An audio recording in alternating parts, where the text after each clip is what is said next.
Old MacDonald had a farm, E-I-E-I-O, and on that farm he had some chickens. But they caught a cold and didn't cluck anymore? You guessed it.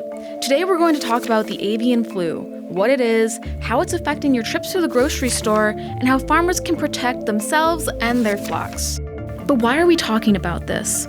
Well, bird flu has been popping up in Southwest Virginia.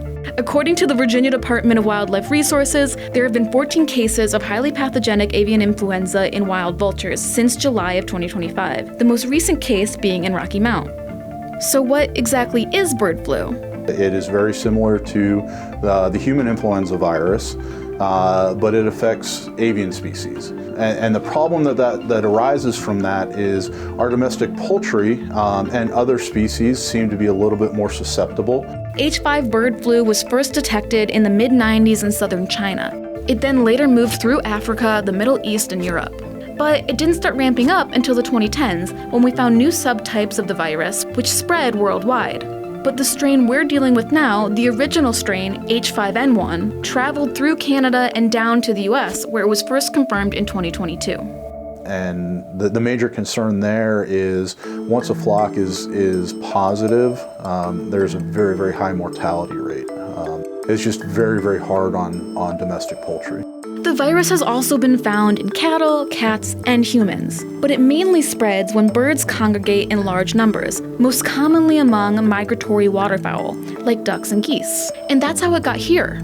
This virus tends to affect older birds and our laying hen population, just because they're around a lot longer because we want them to be producing eggs. They seem to be a little bit more vulnerable. So every once in a while in December, you'll see a spike in that egg price. The U.S. Department of Agriculture also recently released its cash receipt data for 2024, citing broilers as Virginia's top commodity. Broilers are chickens raised for meat production. In 2025, the state of Virginia lost 441,000 broilers to avian flu on the east side of the state. Compare this to the state's last case, losing 11,000 turkeys in 2023.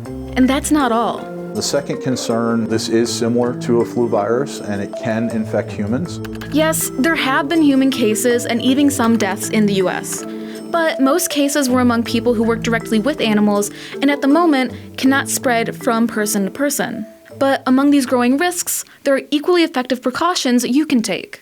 So the first thing to do is make sure that those birds are isolated from other birds, especially wild birds or migratory fowl. So keep them indoors. If you have them outside, keep a cover over top of them. Remember, you can be a vector for the virus as well. So with that, then, make sure that your shoes are clean when you go into the coop itself, and either wash or sanitize your hands when you go into the coop. And then I would repeat that on the way out as well.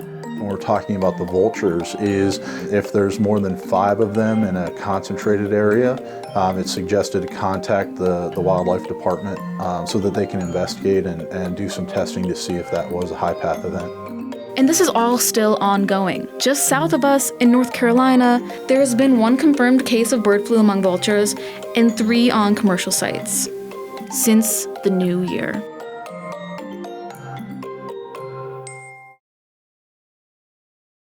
Hi, thanks for watching. Make sure to like and subscribe.